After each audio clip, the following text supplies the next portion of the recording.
Un magasin Louis Vuitton cambriolé, attaqué à la voiture bélier cette semaine. Une boutique Chanel, 3 mois plus tôt. La cible des cambrioleurs, les sacs de luxe. Pourquoi ces accessoires sont-ils autant convoités?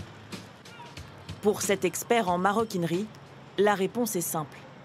Alors sur ces sacs-là, on est sur des prix qui s'échelonnent entre 20 000 et 30 000 euros. Le secteur du sac de luxe ne s'est jamais aussi bien porté et attire donc forcément les malfaiteurs. On braque autant maintenant des sacs que des bijoux. Et ça, c'est un phénomène qui a environ 5 ans. Il y a plusieurs raisons à ça. Le marché il est devenu mondial, il y a une très forte demande et les prix ont énormément augmenté. Donc on a des valeurs de revente pour les produits d'occasion qui sont très élevées. 60 500 € pour ce petit sac Hermès de seconde main, par exemple. Les grandes maisons de luxe font grimper le prix de leurs sacs ces dernières années. Quelques exemples. Le modèle Speedy de Louis Vuitton est passé de 800 € en 2018 à 1 550 € en 2024, soit le double. Le Lady Dior Mini valait 4 300 € il y a 2 ans, 400 € de plus aujourd'hui. Le prix du sac Chanel Timeless a lui augmenté de plus de 2 000 € en 2 ans. Un trésor donc pour les voleurs, mais comment écoulent-ils ensuite cette marchandise? Soit vous avez déjà des précommandes, ce qui peut arriver, que le commanditaire aurait pris, soit les réseaux sociaux, soit sur Snapchat. Maintenant, ça va extrêmement vite.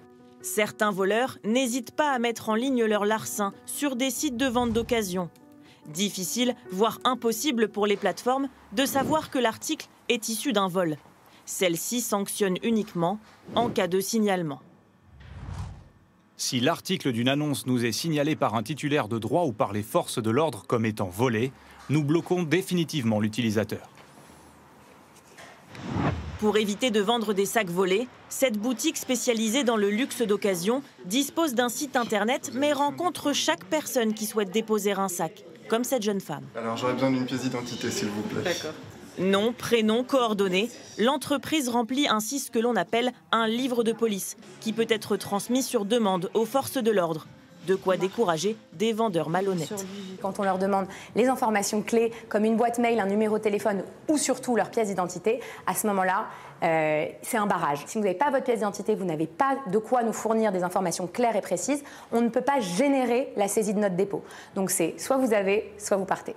De leur côté, de nombreuses maisons de luxe font graver ou estamper dans leur sac un numéro unique, comme ici, où ils cachent une puce. Mais cela permet seulement à la marque de connaître l'historique du sac et non de le géolocaliser. Aucun service de police n'est par ailleurs chargé de rechercher des sacs volés.